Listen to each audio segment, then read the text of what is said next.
Yasu Tikanes!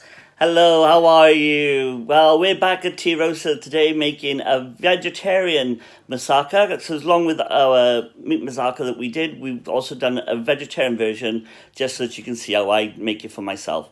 So, as I say, we're back at Tea Rosa and we're cooking on behalf of Café de Chat Noir. Okay, so the ingredients we're going to be using today is a glass of red wine. Then I have some vegetarian stock, so I've made it with vegetables. And there's an oxo cube that you can buy, which is called, so it's like beef flavour, but it's a vegan one, so it's called meat-free or no meat. And it's got a green top to the red box if you're looking for them. We have some Parmesan cheese, we have some eggs, we have a tin of chopped tomatoes. We've got some vegan mince there, so you can use any type you like, but this one is quorn. It's the product that I kind of think is probably one of the best ones that we use. We've got some salt and pepper, we've got some onions, we have some aubergines. Down at the front I have 2 teaspoons of tomatoes and about 3 or 4 cloves of garlic. For my herbs today, we're going to be using some thyme, some cinnamon, some nutmeg. Then I have flour, butter and milk for doing the bechamel sauce. I've got some vegetables to mix in, which I'm going to cook in with the mince, just to kind of give it a really good bulk up. So I've got some carrots, some peppers, a courgette, and some celery sticks. I have some cooking oil for frying off the aubergines and the potatoes, which you'll see in a moment. The milk, as I said, for the bechamel, some olive oil, potatoes, onions. I think I've got everything in there, but the description is down below, so you can see everything that we're going to be using. Okay, so what we're doing today is I've got an aubergine, and we need to take all this green part off, and then we're going to cut the aubergine in long, thin slices this way for both of them.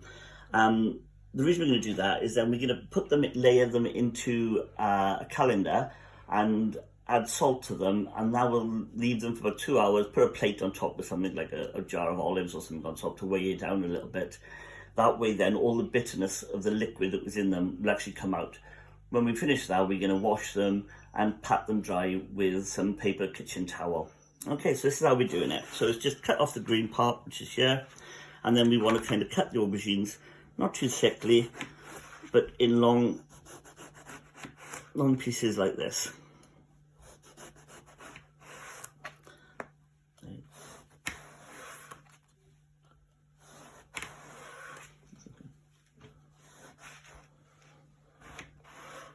So this is what I've been doing. I've kind of already put most of them into this pan, but thought just to save you out time. So put plenty of salt over them like this, and just layer them in the colander. I've put a bowl underneath to catch the liquid that you don't want it going all over your worktops. Then you need a small dining plate or a small side plate. Push that on and put something heavy on top. You could use anything you like, so I've just got a jar of olives. Now you need to leave that for 2 hours to get rid of all the kind of sour and bitter juices which are in the aubergine. Okay. So I've got the potatoes. I've sliced them quite thinly, not too thin, but quite thinly. And I've put them to wash in some water to get rid of all the starch from on them. And then I've taken them out and I've patted them dry with some kitchen towel. Then what we're going to do, into a pan that's getting quite warm, we're going to put them in and we're going to fry them. Obviously I haven't got space to do them all in one go in the pan, so I'll have to do them. But then when they're cooked, just take them out, pop them on the side, and continue doing that until they're brown on both sides. So as you can see, they're almost completely cooked now. So when they are, I just turn them over, keep checking them. So just a few minutes more. I kind of want them to be more like this when they're kind of finished. And that's it, they're almost done. A large pan, I'm placing some olive oil.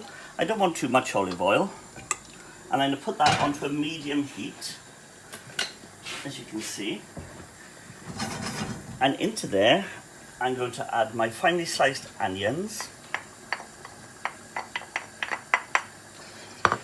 my finely sliced celery, and my small cubed carrots. So we'll get them starting to cook off. And sweating them off, and I'm going to do that for about 5-10 minutes. So I'll come back to you when they're sweated off and we're ready to do our next step. Okay, so I've been frying off the onions and the carrots and the celery, as you can see. I'm just sweating them off and getting them started. Now I'm going to add the peppers and the mushrooms. The reason I add them at slightly later times is because I don't want them to cook as fast, because obviously the peppers and the mushrooms cook much faster than the carrots would. So now we're going to add those. Looking at the amount that I've actually put together, and I thought I had a much bigger dish for doing the moussaka in, but I realised I've left that big dish, or both of the big dishes, at Cafe de Chat Noir, so I haven't been able to pick them up. So I might be only using half the amounts of some of the things I'm doing, so you could either change the amounts when you're doing it, or you can do like I'm going to do and make a large one to keep and put a small one which I'm going to make up as well, and I'm going to be able to pop that one into the freezer for a later date.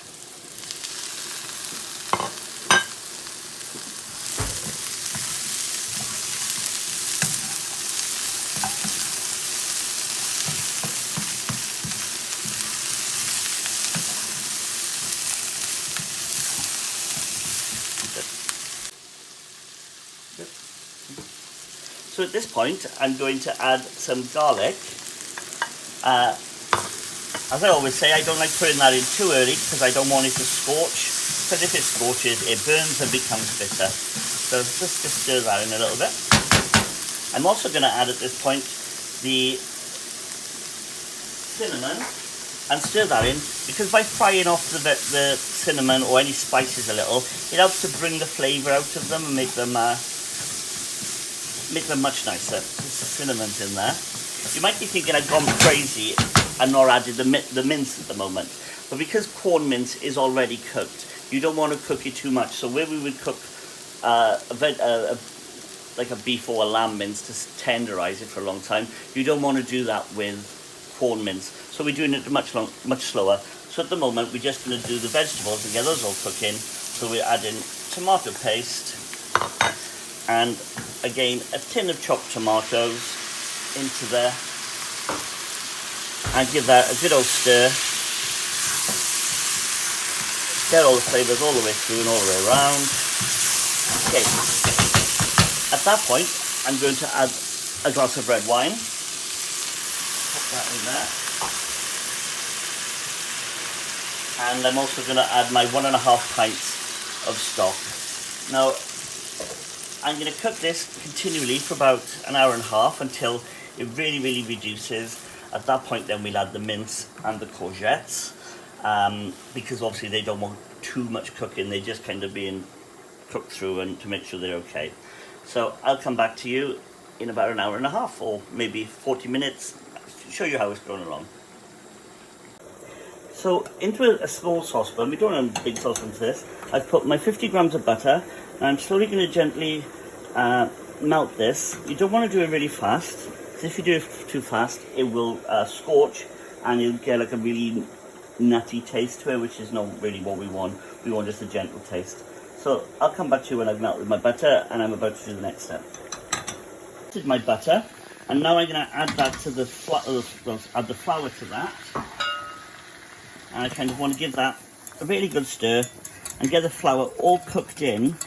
And I want it to kind of start bubbling, so I'm frying the flour off. As you can see, it's all fried. It makes the spores of the flour actually open, and then it makes it absorb the milk better. So you kind of give it a good stir while it's like this. You can warm up the milk, or I just use it cold, and add a little bit at a time and keep stirring, and then add a little bit more and keep stirring, and you keep doing this until all the milk has been absorbed into the sauce.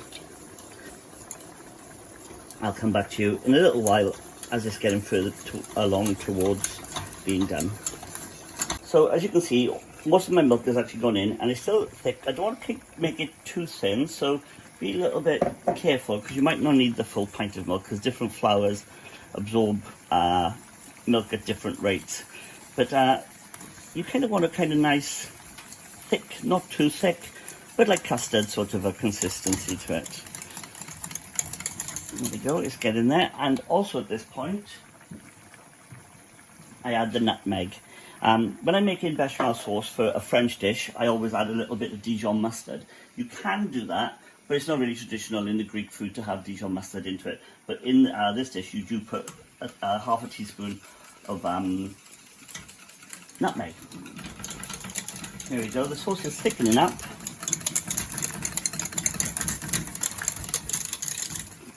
And I am going to use the last of that milk in mine, but depending on yours, I say keep an eye on it and see how it goes. When that comes back to the boil, that's going to be ready. I'll then set that aside, ready for when we start actually putting everything together. Cooking the vegetable moussaka. So as you can see, it started to reduce and it's all thickening up nicely. We want to continue that thickening going, but at this point I'm going to add my teaspoon of thyme, and I'm also going to add the quorn mince, but as you can see it's already cooked. It's also this is good if you're dieting, because it's a much lighter way of cutting out some of the meat, which is it's good for you to do that now and again. Stir that all in, and the last thing I'm going to add at this point is my courgettes. So I'm going to pop them in there. As you can see, I've probably made enough there for 2, so I think I cut down the quantities, but I'm used to cooking for 6 or 8 people at a time at the cafe, so it's really unusual for me to have to cook small portions, I'm sorry. So I've set away the bechamel sauce on the side to cool down. It's just been cooling down for about 5-10 minutes. So you want to give that a little bit of a stir. And now that it's had time to cool down, I'm going to add my 2 egg yolks to it. So when it actually comes to finishing off, when it's cooked, it'll kind of give a nice kind of glazy kind of texture to it rather than just being bechamel. Okay, so again, now I've stirred that in while it's cooling down, and I can again set that aside. So using the oil that I had before for frying the potatoes, and I'm going to pop some of that into, it should be a large frying pan, but of course all my major equipment is at the cafe. So I'm going to cheat and use my paella dish as a frying pan. Don't tell anybody.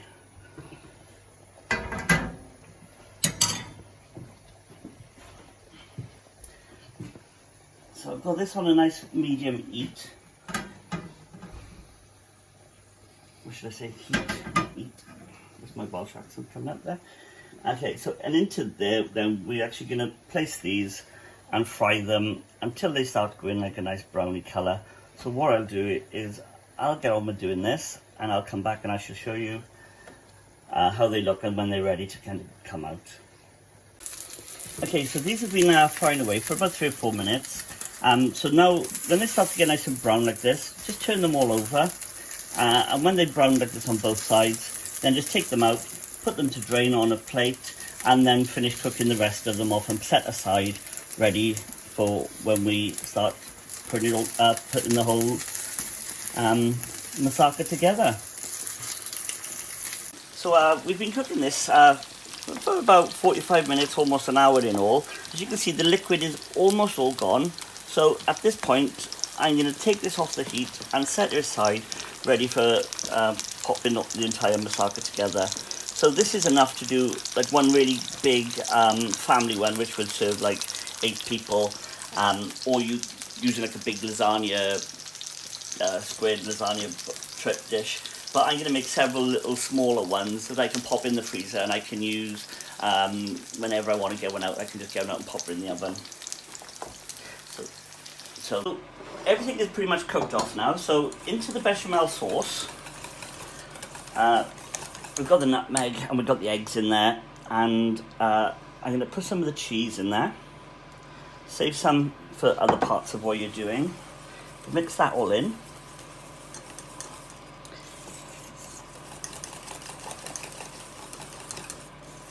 You could do it when this is hot if you like, but I've just done it when it's cold to keep all the nice flavours cooking and going in there.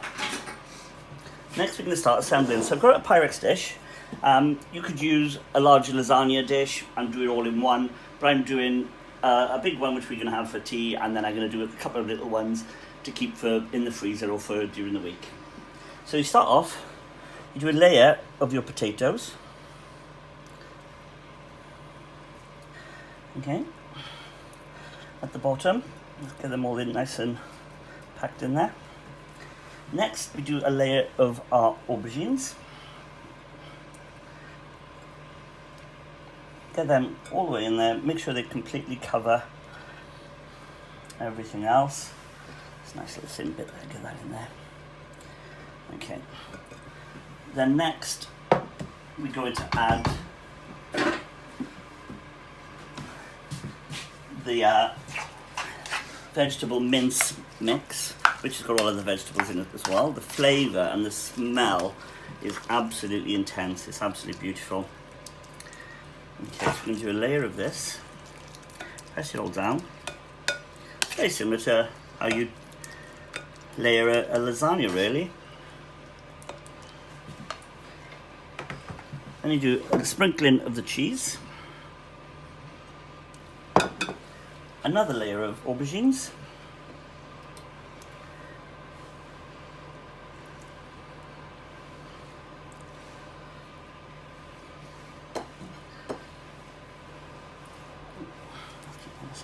There you go. One more layer of the mince.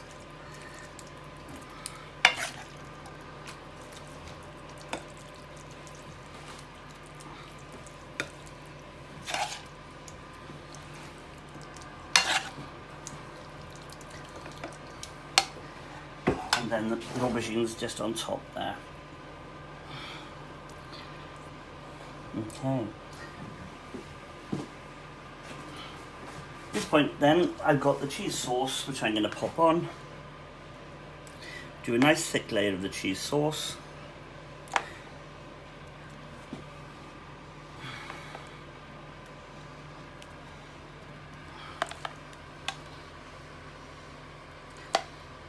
Nice and thick. And lastly, some more of the cheese. Now we're going to bake this in an oven at about 180 degrees for about 45 minutes, but keep an eye on it. If the top is looking brown and crisp and ready, take it out obviously before the 45 minutes, but it takes about 45 minutes. I'll show you this as I go into the oven. Right, I've popped the vegetarian moussaka into the oven, and that's going to take about 4 to 5 minutes. So while that's happening, I may as well get myself a little drink. So, I see.